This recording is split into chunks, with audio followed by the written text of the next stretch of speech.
حضرت امام حسین رضی اللہ تعالیٰ عنہ کے قتل کا فتویٰ 18,000 مفتیوں نے دیا تھا، شہادت کا فتویٰ۔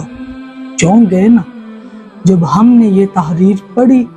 تو ہم بھی چونک گئے تھے کہ محرم الحرام امن کا مہینہ ہے۔ یہ وہ مہینہ ہے کہ جس کے اندر امام حسین اور ان کے خاندان کی قربانیوں کی یاد دلاتا ہے، اور ساتھ میں یزید پلید کے جو کارنامے تھے، جو اہل بیت کے اوپر سفاک ظلم کیا، اس کی داستان کو بھی محرم الحرام یہ بیان فرماتا ہے۔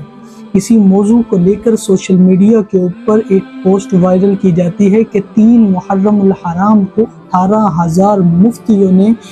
یزید کے حکم سے امام علی مقام امام حسین رضی اللہ تعالیٰ عنہ کی شہادت کا قتل کا فتویٰ دیا، فتویٰ جاری کیا گیا۔ حالانکہ تاریخی اعتبار سے دیکھا جائے تو یہ ایک بے بنیاد،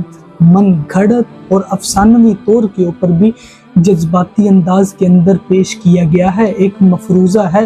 جبکہ تاریخ کی معتبر ترین کتاب تاریخ طبری کے اندر، ابن خلدون کے اندر، ابن اسیر کے اندر اور البدایہ والنہایہ کے اندر کہیں بھی اس بات کا تذکرہ نہیں ملتا، اور جن کی طرف سے یہ سوچا چھوڑا گیا ہے کہ 18,000 مفتیوں نے امام علی مقام امام حسین رضی اللہ تعالیٰ عنہ کے خلاف جہاد کا، ان کو شہید کرنے کا فتویٰ دیا ہے، ان کی اپنی جو معتبر ترین روافض کی کتابیں ہیں نا، ان کے اندر اس کا تذکرہ کہیں بھی نہیں ملتا۔ حالانکہ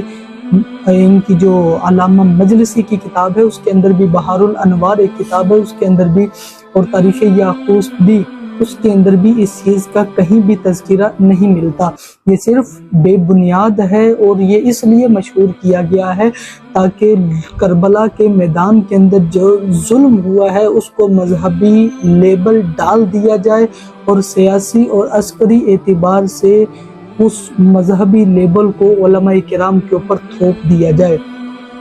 تو لہذا ایسی بے بنیاد خبروں سے خود بھی بچیں اور اپنی اصلاح کیجیے۔